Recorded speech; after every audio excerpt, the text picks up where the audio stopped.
ดีทุกคนก็จะสวนมาข้าวคั่วน้ำกันอีกคือเก่าเนาะสังว่ามื้อนี้หันตุกก็จะพามาเฮ็ดเมนูเส้นกินเนาะสังว่าที่เห็นอยู่นี่ก็จะเป็นเส้นใหญ่หรือว่าก๋วยเตี๋ยวหรือเฝอเส้นใหญ่นั่นแหละเนาะทุกคนเนาะซึ่งจะเป็นแบบเส้นแห้งแบบนี้ก็จะเอามาแช่น้ำก่อนเนาะทุกคนก็แช่ไว้โดนเติบได้เป็นชั่วโมง2ชั่วโมงพุ่นละกว่าที่ว่า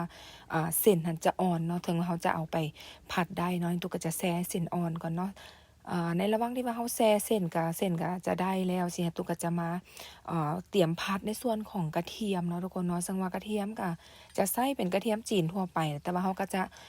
เอามาทุบให้พอแตกประมาณนี้เนาะซึ่งว่าก็จะมาเจียวมาคั่วให้มีกลิ่นหอมแล้วเราถึงจะเอาส่วนในเส้นที่ว่าเราแช่ไว้หั่นลงมาผัดเนาะ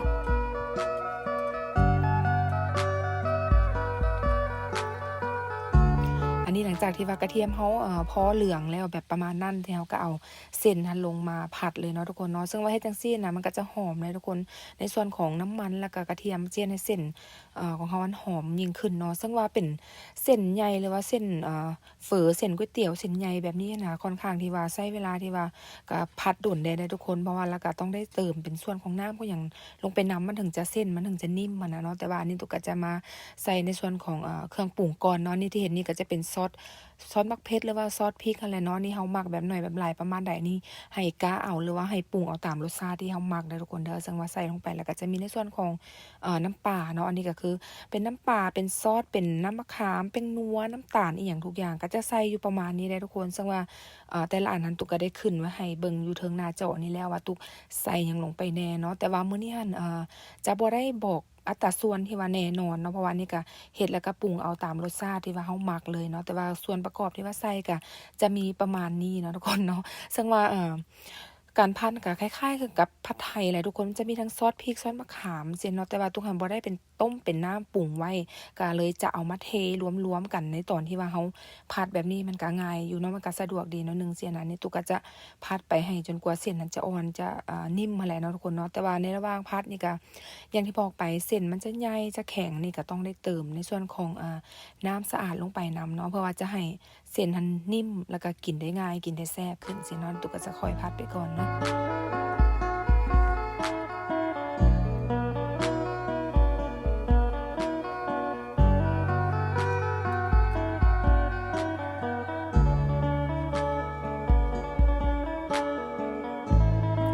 อันนี้หลังจากที่เราพัดไประยะหนึ่งถ้าว่ามันยังแห้งนะมันเริ่มแห้งแล้วก็เส้นยังแข็งอะนะทุกคนสามารถเติมในส่วนของน้ำสะอาดลงไปได้อีกเด้อเพราะว่าเราอยากได้เส้นที่ว่ามันนิ่มๆอ่อนๆแท้มันถึงจะกินแซ่บอะนะเนาะ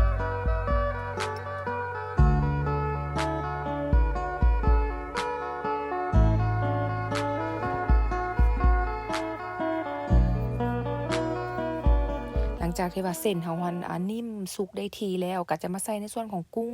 ซึ่งว่ากุ้งน่ะเดี๋ยวคลิปหน้าตุกจะมาแชร์วิธีการที่ว่าเฮ็ดแนวใดให้กุ้งเราหั่นเนื้อเด้งแบบนี้หั้นนะทุกคนมันจะบ่หยาบบ่หยังก็มันจะเด้งๆสดๆแบบนี้หั้นส่วนใหญ่ตุกจะบ่ได้ไปต้มในน้ำร้อนก็คือจะเอากุ้งสดที่ว่าเราแกะกาบแล้วสิเราก็จะมา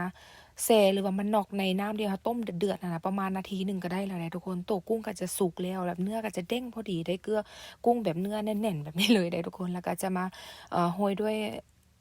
ถั่วงอกเนาะเป็นถั่วงอกเป็นหอมซอยผักบัวใบอย่างซี้เราก็จะมาใส่ในขั้นตอนสุดท้ายตอนที่ว่าจะสุกจะปรุงแล้วพี่แล้วทุกคนนั่นนี่เราถึงจะมาพัดใส่เนาะ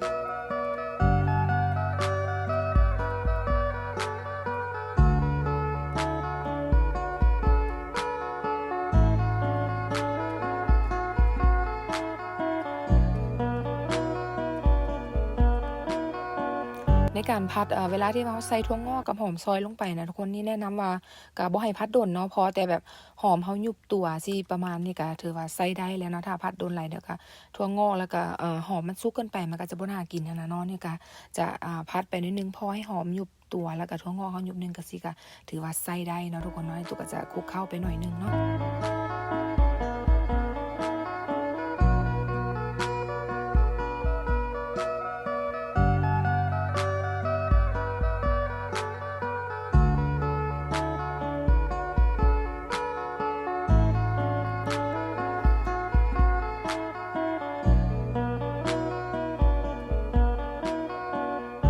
อันนี้ก็จะ ได้ประมาณเท่านี้ก็ถือว่าได้แล้วได้ทุกคนเนาะนี่ก็สุกประมาณนี้ก็ถือว่าใส่ได้แล้วเราก็จะปิดเตาแล้วก็จะยกออกเลยเนาะทุกคนเนาะการเฮ็ดผัดเส้นใหญ่ผัดกุ้งแบบนี้ก็บ่ได้มีหยังยุ่งยากเลยได้ทุกคนมีเครื่องปรุงบ่กี่อย่างสิเราก็ได้ผัดเส้นแซ่บๆแบบนี้มากินแล้วเพื่อว่าบ่จำเจเนาะถ้าว่าเรากินแต่ก๋วยเตี๋ยวแต่เฟอสิเราบ่อยากกินแบบน้ำเรามาผัดแบบนี้ก็แซ่บคือกันเดี๋ยวตัวก็จะมาจัดใส่จานเลยเนาะนี่เนาะ